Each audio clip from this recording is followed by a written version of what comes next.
इतवां खे ॿुधायूं त स्कूल जी छित किरी त FIR में लाॻापियल DC खे बेनामज़द कयो वञे। सिंध हाई कोर्ट पारां इहो चयो वियो आहे। सिंध हुकूमत बि डिप्टी कमिश्नरनि जे रहमो करम ते हली रही आहे। जस्टिस सलाहुद्दीन पंवर जो इहो चवणु आहे पब्लिक लाइब्रेरी ऐं स्कूलनि जे ज़बून हालीअ बाबति दरख़्वास्तुनि ते ॿुधणी डिप्टी कमिश्नर नुशर फिरोज़ ऐं सकाफ़त खाते जो ऑफिसर पेश थी करे रिपोर्ट जमा कराइनि। डिप्टी कमिश्नरनि वटि केतिरा फंड आहिनि, अदालत जो पुछाणो।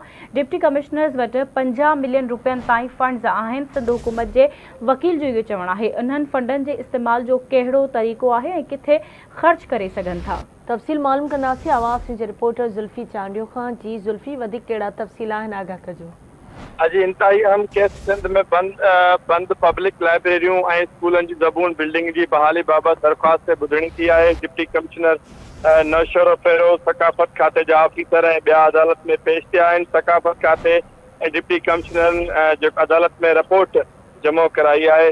सलाहुद्दीन पंवर जस्टिस सलाहुद्दीन पंवर चयो त अॻु स्कूलनि जी छित किरी पवंदी हुई त ठेकेदार ऐं इंजीनियर ख़िलाफ़ केस दाख़िल कयो वेंदो हुयो, पर हाणे स्कूल जी छित किरी त FIR में लाॻापियल डिप्टी कमिश्नर खे बि नामज़द कयो वेंदो। जस्टिस सलाहुद्दीन जो वधीक चवणु हो त सूबे में सकाफ़त खाते जूं 32 लाइब्रेरियूं आहिनि, जिन मां सिर्फ़ 23 फ़ाल आहिनि, बाक़ी बंदि आहिनि। सकाफ़त खाते जवाबु न त उन्हनि लाइब्रेरियुनि मां असां वटि 23 आहिनि, बाक़ी असां वटि न आहिनि।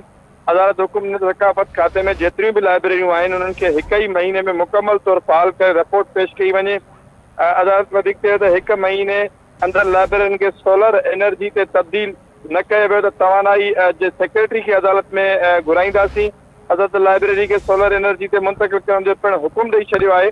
हेस्को तरफ़ां दाऊद कोटरा लाइब्रेरी जी लोड शेडिंग 8 कलाक मां घटाए 6 कलाक करे छॾी आहे। अहिड़ी रिपोर्ट हेस्को अदालत में जमा कराई। अदालत हेस्को खे जारी कयल शोकास नोटिस वापसि वठी छॾियो आहे। कंडियारो लाइब्रेरी खे नज़रअंदाज कयो पियो वञे। शहरी जी दांह हुई, कंडियारो न पर सूबे जूं सभई लाइब्रेरियूं नज़रअंदाज आहिनि।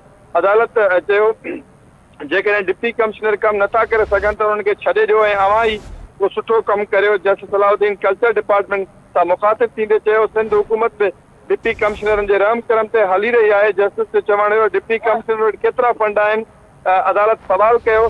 सिंध हुकूमत जे वकील चयो त डिप्टी कमिश्नर वटि 50 मिलियन रुपया आहिनि जेके हिकु साल में ख़र्च करे सघनि था। उन्हनि फंडनि जी इस्तेमाल जो कहिड़ो तरीक़ो आहे ऐं कीअं ख़र्च करे सघजनि था। अदालत जो पुछाणो हुयो स्कूलनि जूं छितियूं रही पियूं आहिनि, उहे स्कूलनि समेत अवामी मक़सद छो नथा ख़र्च कया वञनि। अदालत जो चवणु हुयो सुठा ऑफिसर वॾी ख़ुशनसीबी सां ईंदा आहिनि ऐं जल्दी हलिया बि वेंदा आहिनि। सलाहुद्दीन पंवर जो चवणु हुयो DC खे मिलियल फंडनि जे इस्तेमाल जो हिकु मैकेनिज़म तयारु कयो वञे।